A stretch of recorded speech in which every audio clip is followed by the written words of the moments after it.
Welcome to the second episode of the Viewing and Reviewing podcast, where today my two guests, one is the producer of this podcast, Kelsey Jordan, and her partner in crime, Katy McCabe. Welcome. Hi. How are we feeling? Hi. I'm okay. I'm a bit tired. Been in the MMC all day. You're peeking a little bit. I'm peeking. Great start. That's fine. I'm okay. I'm tired. You're tired. Yeah. How are you, Katy? I'm fine. I was supposed to be packing all day because I'm going home tomorrow, but I haven't done any. I apologise for keeping you. It's McCabe's fault. We were meant to start recording this about half an hour ago, but Matt, because of the first episode, has kept us waiting. He loves a good chat. Chatting that. Chatting that, definitely. Both first years, obviously, because Yes. we're in the same year. Yes. Let's start off by talking about a common interest in you both, sound operating. Let us hear about your sound operating. Sound is love, sound is life, Yes. as I say every day. Personally, okay, so last year, this is how I started in sound. Last year, I learned how to use a Zoom, and so we came to a Julio lecture last semester, and someone needed to do sound, and I was like, oh, we haven't done any, but I know how to use a Zoom, so I offered my services, and then I was like, oh my gosh, I had the headphones on, I was like, wow, I love hearing in 3D, in HD, and then afterwards I told Rob Griffith this, and he was like, oh, book out a mix pre and a blimp kit and a blah blah blah, and I did, and then I've been a sound girly ever since. Very Wow. nice. I started off, I was very close with someone who is going into sound, and I thought, wow, they look so cool with the boom and the gun mic, and I thought, wow, they look like a proper person on set. So I tried it, and I didn't start off liking it too much because I'm very weak and I have weak arms, and boom operating can be hard, but I've been doing it a lot recently, and I love it. I just love holding it, and I love hearing the sounds that are coming through it, and I love wild takes and Foley. I think it's what I want to go into. Come back in 2 years and I want to do something with cameras. That's not going to happen. I hate cameras. I don't know how to use them anymore. So Yeah. is sound potentially the future of both of your careers? or- Yes. Yeah? Oh, 100%. Yeah. Even though we're going to be on sets and not be with each other sometimes. No. And I'm going to be, wow, who's this random guy mixing? It's not Katy. Just look over. Oh, we've changed. I mean, it happened whenever it was on Fiasco. I just had to sit and watch while my boom up baby had to be mixed by someone else. Yeah. It was like cheating, kind of. A name that got thrown around in Matt's episode was a actor called Kyle Chataway. I know you hate to hear his name as well. Took 5 minutes. Yeah, I know. I do apologise, but this is like a hard-hitting question. What's it like dating an actor for yourself? Well, okay, first off, it's so fun because we first met, he was on a set, and then I got him on my set for my music video, which was like my first ever project in first year. And it's so much fun, like even when we were just friends, like you could mess about a bit and you don't have to be entirely professional. And then it makes it easier when you're doing stuff like laving him up and you don't feel awkward. Yeah. And he brings a great vibe on set. He gets a bit too silly. I have to tone him down a bit, but yeah. Every time he wasn't busy on Battle of the Bands, I just see him dancing in the corner. Yeah. It's going to be interesting when he goes into the industry and he does big roles. Like, I'm going to see him in the cinema. Oh, I haven't thought about that. Seeing him in the cinema, that's going to be wild and strange. You get to see Yeah. him on the big screen. On the big screen. Yeah. Grammy, yeah. Obviously, Yeah. Katy, you have a past of acting as well. I do. How did you decide to come into film production and leave acting sort of to the side a bit? Originally, like even in my interview for this university for acting, I had the interviewer, Ollie. He was like, what do you want to do after uni? Like, what do you want to get out of this course? And I wanted to be a film director. And I don't know why I went into acting. Didn't look at the film production courses for some reason. I did sort of, well, to be honest, when I came into uni, like, I originally wanted to do a performing arts foundation course and then maybe, like, look for film after. But it got cancelled that year, so it was kind of a mess and a search for just something. But I'm here now, and I have that 2 years experience. To be honest, obviously I'm wanting to do sound, so I was looking to specialise in that, and then I managed to do a bit of directing on my producing drama, and I do like directing. So I want to try to do some of that. But We'll come back to the producing dramas later, because we know how we love them. But you've also given your acting talents to the third year film Cloak. I have. Is there any little exclusives you could give about the film? Any hints? Any hints? I mean, I can't spoil anything. There were some very, very difficult scenes for me to film, and all of them were on the same day. And well, I just think it's a very creative, very fun, it's a very beautiful film, and I think, I'm so excited to see it at the premiere. Yeah. It's gonna be so good. Yeah. Sorry, I was gonna ask another question following Cloak. What was your was there any good experiences on the film set? Oh, it was literally probably my favourite set that I've ever been on, as well as Fiasco. That's one of my favourites. And yeah, it was so lovely. Like, the crew are all amazing. It was like basically, there were some men on set, but most of the time, it was mostly an all-female set, which was amazing. They're all very supportive and very kind, and all really good at what they do. And obviously, I did a film last year, but then this year, being a film student, acting in a film, it was so much more fun. Like, I knew what was happening all the time, or I was learning how to be on a set without having to actually do the work, even though I was doing a lot of work. Yeah. Still speaking on acting, Kelsey. Oh my god. A very lovely film called The Country Gentlewoman. Yes. How was that for you? That was terrifying because there were about 1, 2, 3, 4, 5, 6. There were 7 other actors, and they were all lovely, but they were they all did acting as a profession somehow. They were either students or external actors. Yeah. Me, I'd never acted in anything before. This was before my news reporter role in my producing drama. And I didn't have any lines, but I was terrified. I was shaky for quite a while. But it was really fun because as an extra who doesn't have any lines, I can kind of sit back and watch the crew. So I learned so much about being on a set. Because that was my first ever set. That was before music video. That was before the first set I was on with second years. It was a bit terrifying. There was this one shot where they wanted singles of everyone laughing. And I had to fake laugh. And I had tears in my eyes because I was so scared. Because people went first. And I was dreading my turn. And then my turn came. And I just looked at one of the crew and tried to laugh. But I said, can someone make me laugh? And no one made me laugh, I think because I was too nervous. But the film was beautiful, and it turned out so well. And I got to have my hair and makeup done. Oh, very nice. And my dress was beautiful. Unfortunately, though, because I was late, I came on in the middle of a lecture with Julio. I get called on by Jacob in third year, and he's like, how tall are you? You can fit in this dress. Come on the set because we need someone because our actor has dropped out. So I didn't get to have the cage in the hair. Yeah. But I'm kind of glad because apparently people's necks started hurting because their hair was way up here. But yeah, that was a lovely experience. It was very scary though. But we will now move on to the final semester films that we all got to take part in. Obviously, Afterthought and the final song, which... The last song. The last song, not the final song.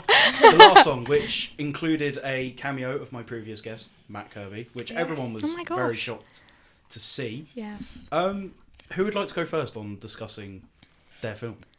I don't mind. Afterthought? Afterthought, I'm really proud of the final result. I think it wasn't the most perfect set. We did have problems, but everyone ended up doing well in their roles. Jacob Salterod, who I hope is on here soon, he is amazing with the camera. And I'm excited to work with him. Oh my god, this is directing drama. This is half of directing drama. Wait till September. We are gonna smash it out the park. Yes, yeah. I got to do producing for the first time. So fun, because I'm such a control freak and I love being organised, and I don't trust anyone else to be as organised as me.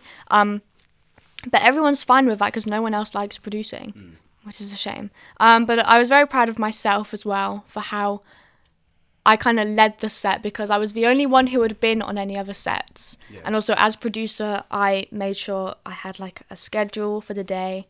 I did call sheets. I had a timer for each shot. And it was really fun because I got to work with the 3 actors we had. I'm friends with them all. So casting was very easy, but we had Kyle, Cam Smith, amazing, and David Box, who I hope to see on here also. Oh yeah, don't you worry, we will get him on. Yeah, so it was just very, very fun because I was also friends with all of my crew. We had movie nights. It was a lovely experience, and I'm very proud of it. I think when we pitched the script to our lecturer Fiona, she said, "This seems like a 3rd-year film, and it's quite ambitious, but I think you can do it." And we did do it, and I've heard very positive reviews, so I'm very happy with it. Some people claim that the 3rd-year production, The Confession, copied you with a location. This isn't true, because apparently Matt had emailed them first. We just got the location first. So sorry, Matt, but thank you to Father Jamie of the Holy Trinity Church as well. Beautiful, beautiful location. And Jacob made it look somehow even more beautiful with his incredible lighting and camera work. Yeah. So obviously, the last song, I've got that right now, haven't I? Yeah. Please tell us about that production. Oh my god. I don't think they'll watch this. My production. Cheers. No. Cut that out. You might have cut some of this out. My production was. I mean, obviously, you don't have to say things you don't want to say. And I made the film. And. Just you. Basically. Yeah.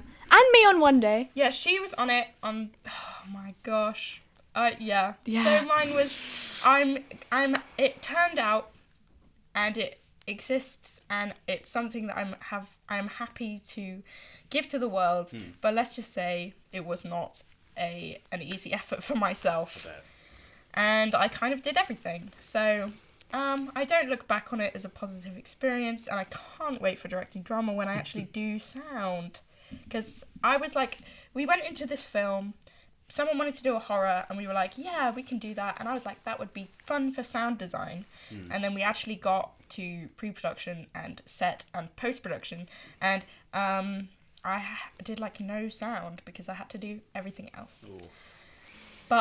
And I had to re-edit it until 5 a.m. on the deadline day. Wow. But it's out. It's done. Yes. It's over. I think that's a common theme between us students, leaving everything till the last minute. Oh yeah. Yeah. Wow. But obviously, 2 completely different films, different sets, obviously different experiences. But if you could take one key memory from each set, what would you say? Ooh. Oh, I might have to think about this, because every day had its really good moments. So obviously there's like key scenes in both. You've got the beginning with Kyle Chataway again. You need to stop appearing in films. Obviously, I think the opening was a really good scene. Obviously, you've got the beach scene, iconic. I think my best memory from the set was the beach day. Well, the beach day, so the first half I thought was going to be less stressful because we had to do the blood scene last. And I thought that would be most stressful because it was fake blood. We had one chance at the shot. But the first half was really stressful. There was a bit of miscommunication with the crew. We were really behind schedule. It was freezing cold. I'd bought blankets for the actors, but obviously us crew didn't have much. And as a producer and sound person, it wasn't great. And then we had lunch, and then, I came back optimistic, and we got everything done quite quickly. Fiona, our lecturer, came to see us, and she was very, very sweet. She was taking pictures of us and the fake blood in the garden pump. But the scenes I thought would be more stressful were actually the most fun, and it ended up being a really good experience because David was there to help out, and he was also acting in it. And shout out Mr. Box. Yeah, our actors, I will praise our actors so much for how they kept morale on set up, even though they were freezing cold. Yeah. But yeah, that second half was just so much fun. And then after, we all went to go have a drink at the pub before heading back to Winchester. So That's how you should end the day. Oh yeah, it was. Yeah, that last half was really fun. It was good. Good. Katy? I think the first scene that we filmed, it was scene 2. It was literally, it was a nightmare. Like, it was a nightmare for the sound guy. We were filming in an open charity shop, and they wouldn't. I asked for the music to be turned off, and it wasn't. But Matt Kirby, this was Matt Kirby's big moment. Yeah. First of all, he kind of disappeared into town for some reason, and we were like, where the hell did he go? We had to chase him back. But when he was doing his scene, he just saw the bloopers. He is the main guy with the funny bloopers, because he just did not know what was going on. It was hilarious. I was there on sound. That was my only time on sound. Oh.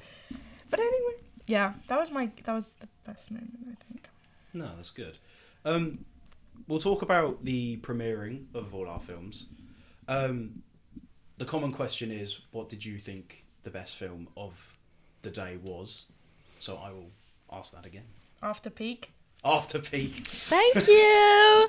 I think best film, probably Skunk. Skunk. Oh, Skunk. I was really amazing. enjoyed it. The guys who worked on Skunk did a really good job. Yeah, they're The great. editing was fantastic. Yeah. Oh, yeah. It felt like I was watching something like Trainspotting, which they were going for, and they did Yeah. it really, really well.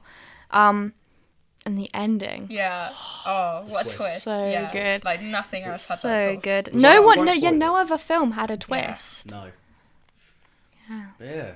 What did you think was the best? In my opinion, Skunk I really enjoyed. Yeah. It was that vibe of the film I really enjoyed. Yeah, that was yeah. it was so good. But yeah. Sorry, I need to have another drink. My mouth's really dry. Sorry. Are we allowed to talk about second year? What we're already planning? Do you reckon? I reckon we can Yeah. show off a Yeah. little. So obviously, Kels, you're producing, Mm-hmm. and Katy, you are on sound. I am editing as well. Mm-hmm. Are we excited? Yes, I think it's going to So be excited. amazing. I think I'm so optimistic about it because I think we've got an amazing crew, and also we all know what we're doing after producing drama, and I think our idea is really good. Yeah. I think it's very so ambitious, original. but I think we can do it. Yeah, yeah. I think we can do yeah. it with a little bit of tweaking here and there because we've got a lot of casting I'm gonna have to do. But if we cut it down, I think it's gonna be As great. long as people don't ask to fix it in post, I'll be fine. No, we didn't accept that. I didn't accept that on set. No. No. Don't fix it in post. No. Fix it No. on the But with Jacob, we don't need to. Exactly. Jacob, our cinematographer, And also Dylan Yaboa. directing. He's being our director. So excited because I haven't worked with him before. And I haven't worked with you before. I've worked with him once. I worked with him with the musical theatre students. Oh, yeah. We filmed their final one of their final performances, and he, from what I saw, because obviously we had a camera each, he was on the dolly, and he did a really good job, I will say. He turns up on time. Lovely. That's all I need to know. He fights through the day, and he just does a really good job, I'd say. That's great. Yeah, I can see that from him. Yeah. I'm really excited. I'm very excited to work with the crew that we have. Yeah, I'm excited for our location scouts as well. Yeah. We get to go to a cute little village and just have a Yes. hangout because we're all friends anyway. Oh, I can't wait. And I'm also just really happy with how early we've got stuff done. Like, I know other groups have got stuff done early as well, but it makes me glad to know that we've got it sorted. Oh yeah, we've got a group that will just nail it Yeah. and just get it done. Yeah. Do you reckon 6 minutes is a bit tight? I did feel like it was, but then so I emailed Fiona about it, and she was talking about it's only a 15 credit module and everything. It's just more about the process of the film than the film, and I think that makes a lot of sense. And obviously, you know, you get to put more into the film with more time, but that doesn't make it better or worse. Yeah. Mm-hmm. And I think we're gonna be good. Okay. Yeah. I mean, with Afterthought, we had so much extra footage that we had to cut out, but I think we still made a great film that made sense within the time limit because we had to cut it down so much. And I think I feel good knowing that we got it done in the limit that we've been given. Yeah. Yeah. Yeah. What else have I got written down here? Talks about Afterthought. Last song, Cloak. Taskmaster. Oh, Were you both on? Did you both on set? yes. How was that? So amazing. fun. It was great. Because obviously, we went and saw the live show. I was talking about it with Matt earlier. Because he thought I was actually helping on set as well. I didn't get the chance to go on stage. Aw. But how? Next year. Maybe. How was working with the crew and obviously our lecturers being the contestants? Oh, it's so fun. You see a side of the lecturers that you never thought you'd see. Yeah. I was only on Paul's day, and then was it 2 days ago? Jake The other day, whatever that was. Jake's last day. Oh, and it's so funny, and you just sort of see them do these stupid things, and you kind of, you just think like, who is gonna do that except like a film production lecturer? It's so funny being in lecture the next day with them as well, because you're thinking, wow, no one else saw that apart from the people who are on set. I think it is the most fun set I've been on because it's such a fun project, and the live show was amazing. Yeah, I think they did a great job. Such a like different style of filmmaking. Yeah. Like it's so continuous, and it's just, you know, it's like reality TV or whatever. Yeah. It's really cool to be able to get that sort of experience when there's probably not going to be many what's the word, opportunities to do that for a while. Yeah. Because obviously seeing Paul blowing up balloons and Nightmare seeing for Rob walk around a December. garden and just going, the donkey lives in the salt box. But while on set, I don't know if are you allowed to talk about the stuff that hasn't been shown yet? No, because we can't have other lecturers knowing what other lecturers have done and stuff. Oh, I sort of meant like task-wise. Yeah, So no. Ah, right, okay. And Josh No. doesn't. Yeah. Yeah, Josh isn't allowed to know because he's the taskmaster. Oh, yeah, of course. Yeah. But if he does watch this, I will ask the question, what was your favourite task that you saw that's already been shown Ooh. at the live performance? Trying to remember them all. I really liked the history task. Yeah. Rob's was fantastic on that one. Oh, my favourite probably to be there for was the tea task. Simply because Rob, his footage unfortunately got lost, but I was sound mixing for that bit. It was me, Scarlett, and Sam. Sam was on camera, Scarlett was on boom, I was on Zoom. And he had to go find milk to put in the tea. Yeah. And there's another building across from where we're filming that has like a staff kitchen. Yes. He went in there, and on the door it literally said in big bold letters, staff only. We obviously had to follow him. We didn't have any choice to because we're crew. And he just stole some milk. And he was running about. But then another highlight was Justine doing the donkey task. Bless her. She was having a nightmare with the doors and everything, and she was in the building, and someone comes down the stairs and goes, people are having exams right now. Oh, no. And she doesn't care. She doesn't acknowledge it at all. She just keeps going. And then she was also the one who failed that task the most, I think. Yeah. I think she came last. Yeah, I think those two tasks. But also, how does nobody know what strawberry pencil was? That's, Yeah, yes. That was really so confusing. shocking. I don't get that. The fact that they were actually going through like a pencil case going, Yeah. oh, Yeah. that's a pink or a red amazing. pencil. Yeah.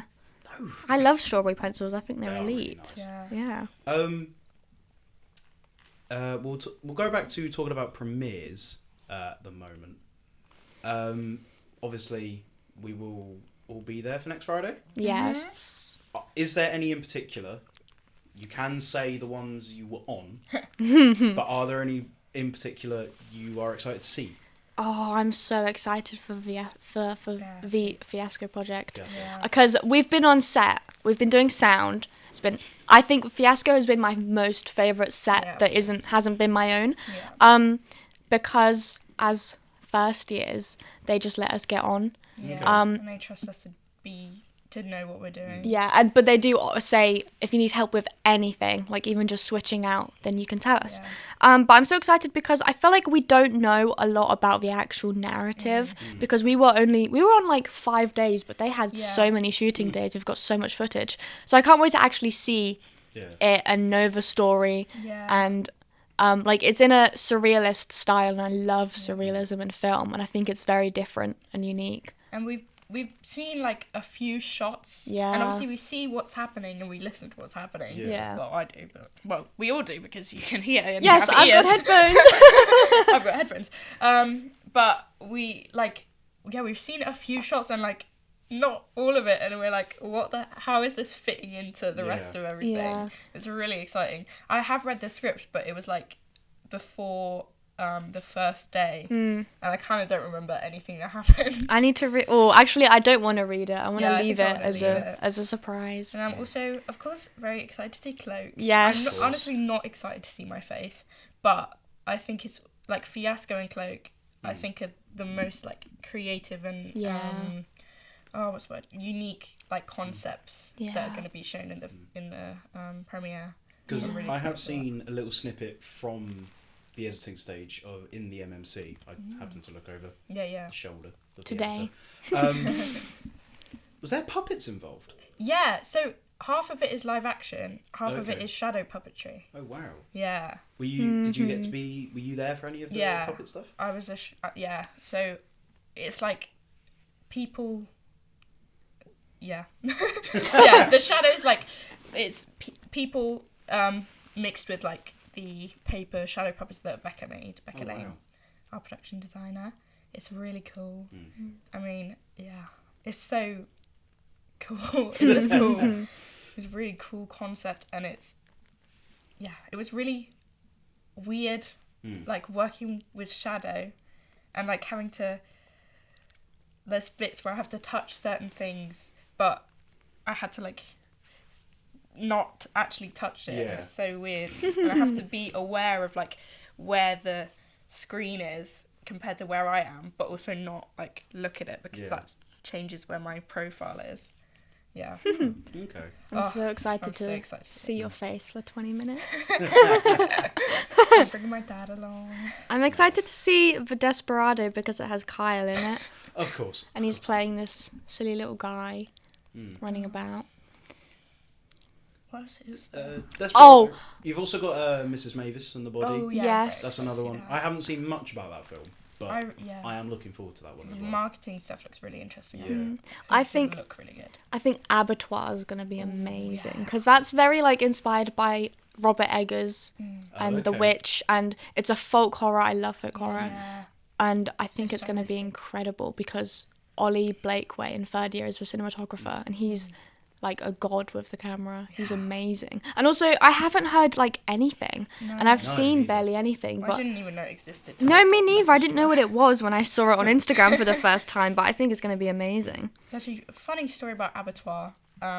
In Easter, I got messaged by Ellie. I don't know what her role is in it, but she was the producer of Fiasco, saying, "Do you want to be in this film, running around in the woods, making lots of terrified faces and everything?" Which is basically half of what I did on Cloak. And I was like, I would be an expert, but I wasn't able to be there. Such a shame that neither of you have said The Confession. It's very sad. Well, I'm excited for The Confession too, but I don't know a lot about it because Yeah. I was on set for 5 minutes and then I I had will to let leave. you in on a secret. I am starring in it. I know, I've Oh, seen. You know, wow. you're like dapped up. I look like a very old man. In one scene, I'm in the background, looking normal, and then the next scene I'm in like this very tweed jacket. Yes, Looking I've like seen a it. middle-aged man. Yeah. wow. But no, Afterthought. Afterthought? No, The Confession. Yes, Afterthought, best Afterthought film. should be at the premiere. Yeah.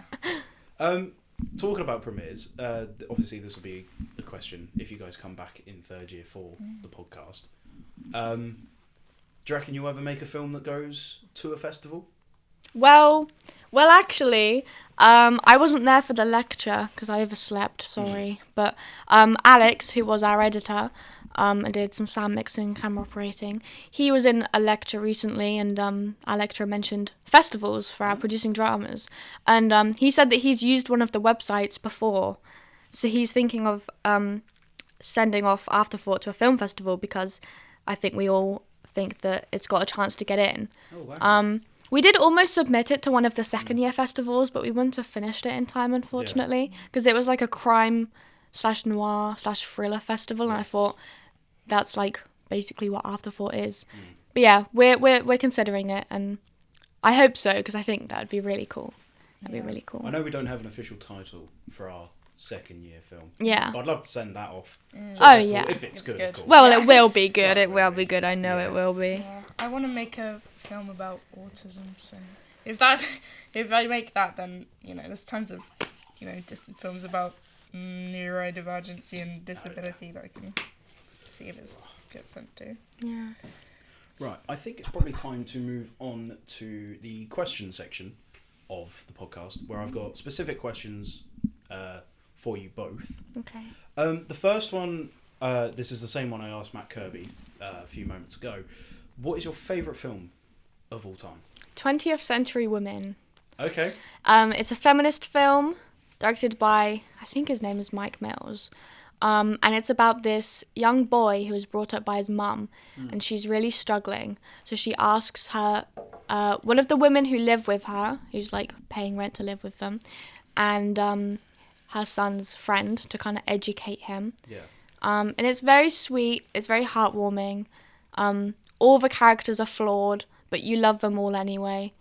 And I cry at the end every single time, and it's like it's got a mixture of still photos and the film itself, and it's so celebratory of the period of the 70s and party life and women and teenagers, and it's so beautiful. And I tell everyone to go see it because I think it did so much that like a film like Barbie didn't do. I wasn't a fan of Barbie when it came out, and I liked it when it came out, and I saw it for the second time, and I thought actually this isn't what I'm into. But 20th Century Women is amazing, and I tell everyone to watch it. What did Matt Kirby say? Matt Kirby, he gave off a bunch. He couldn't specifically say one. He said a bunch. Okay, well, mine is about a boy. He did mention that one. Yeah, I knew he would. Near the end, though. Yeah, he's like the one person. I said my favourite film is about a boy, and he was like, "Oh my god, Good soundtrack, I will say. The soundtrack is fantastic." It's funny because I was thinking about this last night. I put Sinners onto my top 4 on Letterboxd, and it goes about a boy, Sinners, Nosferatu, Jojo Rabbit, and all 3 of those last 3 are like quite intense, like very much films. Which, does that make sense? Yeah, Do you know what I mean? Yeah. And About a Boy is like, it's my favourite because it's so like comforting. It's got so many, it's like sad and it's so happy, and it's about family and like love, and just, it's kind of like a slice of life, but with some weird stuff going on. But it's just so lovely. And I have the book as well, which I haven't actually finished, but it's just so, I don't know. And it's like British, early 2000s. It's perfect. I love it. And it's Hugh Grant, and I love Hugh Grant. And Nicholas Hoult, who is, of course, in Nosferatu. Wow. I'm glad you've brought up a couple of vampire films, because that is part of my next question. Obviously, you've got Sinners and Nosferatu, which you've both now seen. We've seen it. It's in the cinema. It's been in our top 4 at least once. Like, it used to be in mine. It's not anymore. So What would you say is better, Sinners or Nosferatu? Oh, that's an Well, it depends impossible what you're talking question. about. I saw Nosferatu 4 times in the cinema, and I wish I saw Sinners earlier so I could have seen that 4 times in the Well, we are cinema. potentially watching it next week. That will only be my 3rd time. No, Thomas, that's not good enough. My first. Be thankful I you've don't seen it know. once. I currently have Sinners above Nosferatu in my top 4. I think Nosferatu I enjoyed more from a filmmaking perspective, but Sinners I enjoyed more of like a actually like thematically and like the way that it made me feel. Yeah, I get that, yeah. Not gonna lie, I did not enjoy Nosferatu the first time I watched it. Why? I just lost interest. And then it wasn't until sort of like the next morning I was messaging you going, yeah, I didn't really like it. And then you're yes, like, I remember no, this. you will change your opinion. So I did Yes. watch it a second time and I'm like, yeah, this makes much more sense on the second time watching. Yeah, it was like one of the first films I watched since I sort of decided I'm serious about sound, like I want to do sound, where I was really trying to pay attention, which I like hadn't really started doing until sort of Christmas. Yeah. And it was just Oh, gorgeous. it's It was amazing. so good. There's this Yeah. one bit with the horses. Oh they're my galloping down gosh. the crossroads, Yes. and I realized like the horse hooves sounded like a heartbeat. And then I saw a video about it like the day after, and I was like, oh my god, I was right. The sound It was design, amazing. obviously I haven't seen Sinners yet, but the sound design for Nosferatu, I will say, is really good. Yeah. Visuals is really good as well. Yeah. I think Nosferatu is so good as like a dark vampire film with themes of women and female sexuality, which I'm extremely passionate about Nosferatu, and it's why I get very heated when people say they didn't like it, because I did I analysed Dracula and Lucy in Dracula for my English Lit coursework back in A-levels, and I like did so much extensive research on the themes of female sexuality and repression. So Nosferatu was just my film. And it's so good as like a dark horror film, whereas Sinners is obviously dark, but just the themes are more profound. Yeah. So And moving. I have never sobbed or shook like I have watching that film. Like I saw it twice, and the second time I saw it, I cried more, and I cried more at scenes that I hadn't cried at before because I knew, you know, what stuff meant because I'd seen it. I think Sinners right now is the best for me because it's like fresh in my mind. I think you'd have to ask me in like a few months. I think I need to rewatch Nosferatu as well. Oh yeah, let's do a double bill. That'd be a crazy double bill. Mix Twilight in there. In the shadows. Yeah. Yeah, I loved also. Nosferatu is obviously based on not the film of Nosferatu, and I think it has it's obviously a vampire film, but it has its own sort of lore about vampires. And then Sinners, it didn't try anything new. Like it did the classic. Oh, you have to be invited in. You get bitten. You blah blah blah. Garlic, sunrise or sunlight, whatever. And I really liked that because it's like.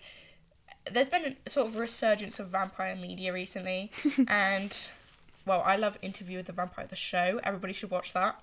Amazing. It's sort of got some of the same themes. Fan of the original Sinners. film?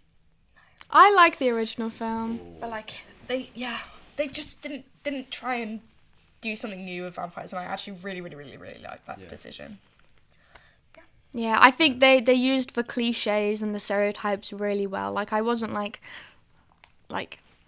cringing at it or anything.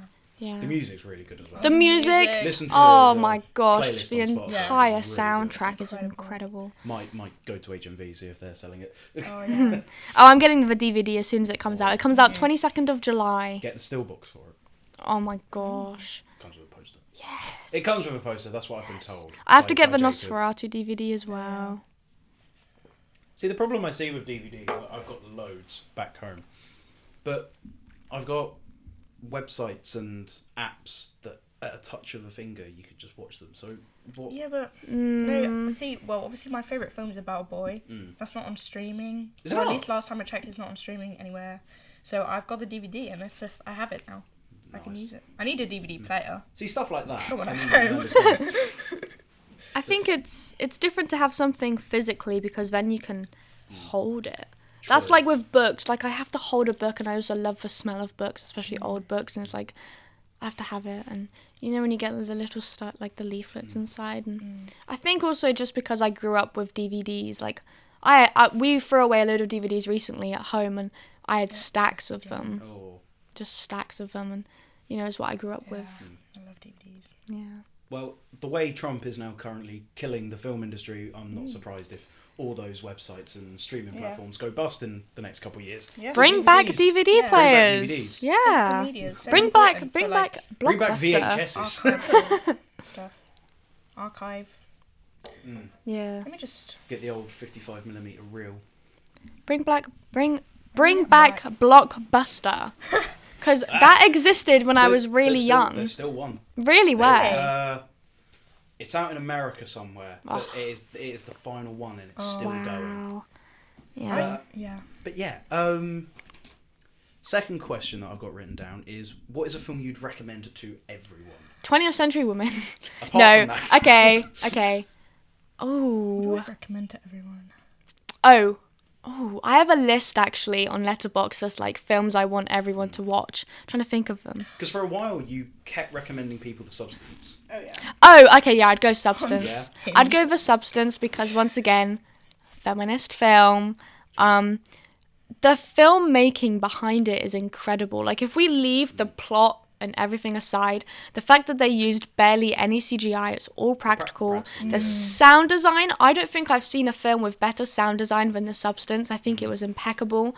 And you can really tell wet. everyone on that crew, everyone on that crew is so passionate, and that's what I love to see. Like the practical effects, like there's a 30-minute featurette of the behind the scenes, and I love watching it over and over because everyone's so passionate, and that's the sets that I want to be on. That's how I want to work. And also just the themes around women's bodies and women aging. I think everyone, including women and men, need to see it. You'll probably tell me off, but I still haven't seen it.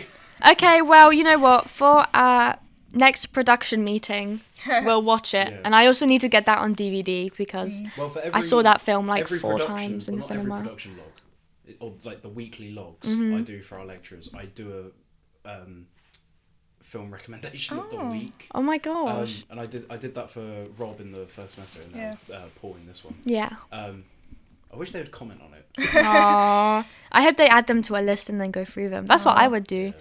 But yeah. Sorry, yeah, Katy, film you I would think recommend. usually if people ask for recommendations, I recommend Emma, the 2020 version of Emma. I think it's one of my favorite period pieces ever. Like it's so, the costuming, I love historical historical fashion or fashion history, and Regency's like my favorite one, and so that came out and it's just so gorgeous, and the color is all like beautiful pastels, and also it's just like a gorgeous telling of Emma. Like I love Jane Austen, and it's just perfect. It's just a perfect adaptation of that book, and I think everyone should watch it. I heavily recommend to both of you How to Train Your Dragon. Oh, I haven't seen that film in years. It's a really good film. Yeah. You excited for the live action one? No. Oh, okay. I saw the trailer. I was like, this wasn't necessary. I feel so strong. I have such strong opinions on reboots, remakes, live action remakes, I hate live action remakes. sequels, prequels. What sort of films do you like? 'Cause obviously you've been talking about feminist films. Are there other films? Because I've got a whole list that I could happily recommend to anyone. But what would you say your favourite sort of genre of film would be? I don't have a set one. No? I love surrealism. I love feminist films. I like do find- thrillers. Vampires are Yeah. definitely. I've currently got 2 vampires films in my Letterboxd top 4. I replaced one of them with a vampire film. I had What We Do in the Shadows. It's now Sinners. Nice. I don't know. I love a mockumentary. I haven't seen too many, but it's like every time there is one, I'm like, Because But that's more of a show thing, I feel like, these days. Because obviously this year, was it this year or last year we got Nosferatu? It was end of last year. End of last year. So obviously we got Nosferatu, which is a remake of a very old film. And this year we are getting a new Frankenstein. Yes, we are. Film. Do you reckon there's going to be like a new Invisible Man or like a fish, the fish guy in the swamp, or fish guy in the swamp? There's like the Loch Ness. The what's it called? The one.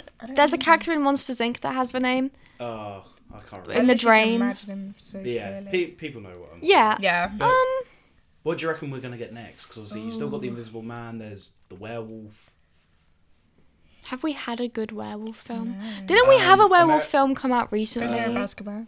Wait, which one? Prisoner of Azkaban. That's a good werewolf film. Teen Wolf. Oh, I mean, God, recently. Not the Netflix series. The actual original Teen Wolf film. No, I don't think we've had a good werewolf film for a while. Well, I would love a when's the cowboy next? werewolf film. A cowboy werewolf. Yeah. See, I have this thing. Pirates are vampires. Cowboys are werewolves. Except I want to write a cowboy vampire film. Werewolf pirate, that would not go down very well. We were in discussion of potentially doing a western this September, didn't we? Yeah, well, very briefly. Yeah. Yeah. But then, now we're doing the 50s. The 50s. Good. Right, here's one. What is a role you are hoping to have done by the end of third year? What, like on crew? Yeah. So Set. obviously you've done producer, you've done directing. Yeah. Yep. You've both done sound. Yeah. Is there a different one that you would go for potentially in the next 2 years? Set design. Set design. I want to do it at least once because it seems so fun, but I'm not interested in it enough to like have it as like anything after uni. But I'm obviously, because I'm producer, I'll be in charge of like buying props and things for directing drama. So I've volunteered to do set design with Katy as my assistant. Yes. But because of our film and the nature of our film, there's such a good opportunity for interesting set design. Yeah. So I'm taking that opportunity. Okay. Yeah. Yeah. I want to try first ADing. I'm thinking of having like maybe if it's still a minor role in large scale when we get there, I want to do that as my minor role. Yeah, I like that sort of thing. And you're gonna get to first AD. Do you know what you're doing at all? I've had to brush up on my research with first aid doing. Yeah. Hopefully it goes well, and obviously editor as well. Yeah. Obviously you were both there for Winchester Night Live as well. Yeah. The live TV FMP. Oh yeah. What? Any like ideas? Like, are you going to potentially go for it? I know. I'm gonna go for it's it. very early doors to Yeah. ask. But Yeah. do you I reckon wanna- it's worth? Yeah, definitely. I will probably be choosing TV over emerging Emerging practices. practices, I yeah. don't like the look of emerging practices. No. And I think also, like as a sound person, obviously, it's so like you can do anything with sound. You have to like everything needs sound if it needs sound. Whereas with some other roles, it's like you specialize in a type of film. So I think that'll be really good. And also, I just think it looks fun. I can't wait to use the TV studio galleries because I don't know how to use them. Yeah. I'm not too excited for it just because I don't have any interest in TV apart from obviously boom operating on a TV show because it's still boom operating. Sorry for the quick laughter. We've just seen Matt Kirby enter. Take a photo. Oh, bless him. Well, what was my next question? Oh yeah, how are we feeling that first year's gone so quickly? Really so sad because I'm quite happy that I don't have to see Matt anymore. no, I don't know. It's like it's been so fun, and I know that I've taken advantage of first year because I speak to second years, and they're like, I wish I was like you. I wish I had gone on so many sets, but I feel like there's still so much more I could have done, even though I know there's not. Like, it's just gone too quickly. Yeah. Like, how does time fly that much? I know. Yeah. It never has in my life before, Yeah. and I'm gonna miss the third years who I'm close with. Oh yeah. Yeah. Any third years you're gonna miss the most? Matt Kirby. Oh god. Matt Kirby. He's so lovely. He gives me a hug every time he sees me. Yeah, he is. He's like my older brother. Oh. A little, yeah. Yeah. weird. I don't know. Obviously, I've been through first year before, Mm. but that first year, I wanted to switch course about 6 times. Never did. Did another year instead. But this year, like, actually enjoying my course and literally loving everything that I've been doing. And now it's like, oh, now we're going to second year. And we have to just keep going. And it's really very exciting. Like, I'm so excited for directing drama. I'm incredibly excited for film sound. Oh yeah. And I think also, I'm a little thing I'm most nervous about next semester or next year is like cinematography, because who are we having? Not Jake Hawkins. And I'm like, who? There's gonna be a new person that we have to learn from. Yeah. It's like, wow. Mm. But we're coming up with ideas for digital distribution. Yeah, I think the thing I'm least excited for is the workload, because as producer I did struggle this semester, and I did have to put some modules, like I had to take a step back from other modules, so I put all my energy into Afterthought to make it the best I could. Next semester, obviously, we have directing drama as a 15 credit module, so I have to balance 4 modules at a time, and that seems very stressful. And I've heard that it is very stressful because it's such a short semester. So I'm just hoping I can balance it out, but I'm hoping to, just have a better sleep schedule. That's like the main thing, to be honest. Yeah, just make sure I can balance it all out well. I sort of forgot to ask this question to Matt, but he sort of said it as we went along. What is some advice you'd give to the upcoming new students coming in this September? Speak to people. Go to the MMC. Go on sets. Like literally. Come on our set. Yes. We're looking for a gaffer. And a runner. A BTS photographer. Yeah. Just go speak to people in the MMC. Sit in there. If you sit in the MMC, me and Katy will follow. We'll come and speak to you. You'll probably see me there as well. Yeah, and I will talk to you because I love talking to people, and I've become a bit of an extrovert because Robert Griffiths came up to me in the MMC, and then I was on his set. He was the first ever set, apart from Country Gentlewoman, who set I was on. And just go on sets because when you come to producing drama, you will know what you're doing, and you'll be so far ahead of everyone else. And when you leave university, you'll have a far bigger portfolio. Like we did. I think you did 14, I did 13 sets this year. Yeah. Wow. And that's like, that's where And is that including your own? Or? Yeah. Yes. Right. Yeah. And like little projects that we did with like acting people. Yeah. Client work, basically. Yeah. Client work. We're so prepared for professional practice. Yeah. My final question on here, which I was very shocked by Matt's answer to this. But what is a guilty pleasure film of yours? Was his kissing booth? His was the kissing Yeah. booth?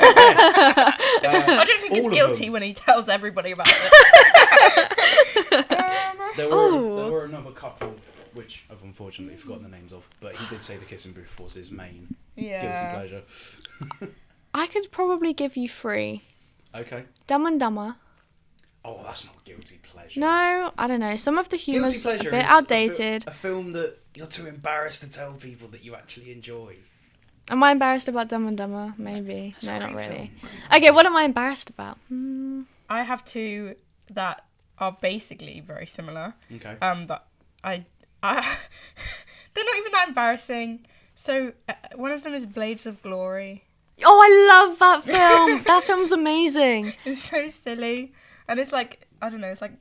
It's like ice skating Zoolander. Yes. Okay. And I'm then not embarrassed about that. Another one is also an ice skating film, which is called Ice Princess, which is Michelle Trachtenberg in, and it's terrible. It's so bad, but I love ice skating films. Kels, what do you reckon? Well, I was gonna go. I feel like with Will Ferrell, he has that guilty pleasure type of typecast. I think Step Brothers. I think Step Brothers. I love Step Brothers. I think it's funny. great. Definitely a bit outdated, but I still watch it. I still watch it anyway. That's a bit like Zoolander as well. Like, it's fantastic, but there are definitely things I don't agree with on that film. But I watch it anyway because it's fun and silly. Yeah. Is there any last things you would like to say? I actually have another recommendation that I Okay. just thought of. This is something I recommend to everybody. It is Morris, 1987, Hugh Grant.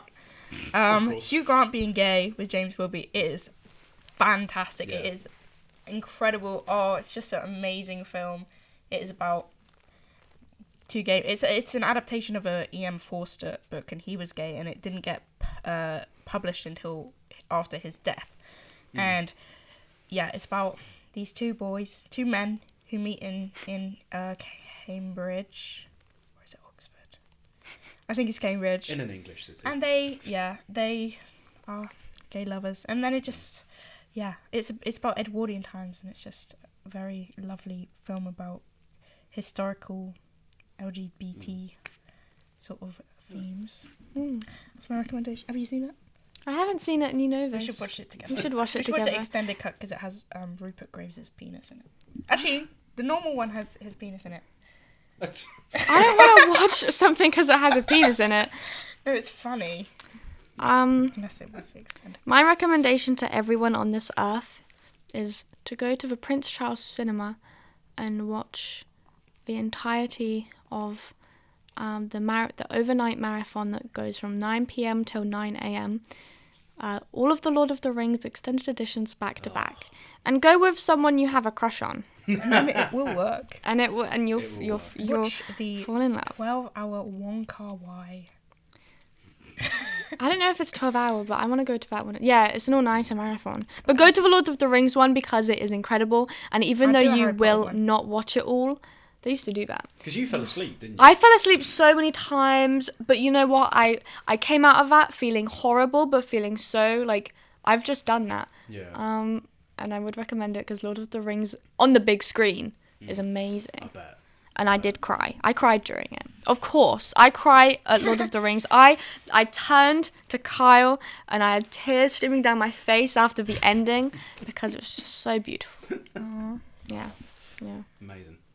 No, but thank you for coming on the second episode. Thank you for having us on. No, you're very And thank you for welcome. letting me produce. That's all right. I enjoyed my chai latte. I really enjoyed sometimes messing with the levels of the sound. That's all right. I'll fix it in post. Well, No. no, you won't have to fix it. They're very good. Exactly. But did you say better than Zooms? Yes, I hate the Zoom. I'm Zoom's #1 hater, and you know what? David Box loves the Zoom gosh. because he's too stupid to figure out the mix spray. Brilliant. Even Though though the he mix spray is used it. easy as hell, and Amazing. much better because it has more settings to Oh, yeah. control. Also, you If can you want have to it know. on you while you're booming. Yeah, True. Just makes it so you easy. can't zoom and boom at the same time. By the way, we've got 2 minutes until 12:30. Yes, Yeah. I am aware, but I am going to Outro. outro. Yeah. Yes. And thank you for tuning in to the second episode of the Viewing and Reviewing podcast with my two lovely guests who on that to close out the show. Thank you very much and see you in the next episode. Bye bye.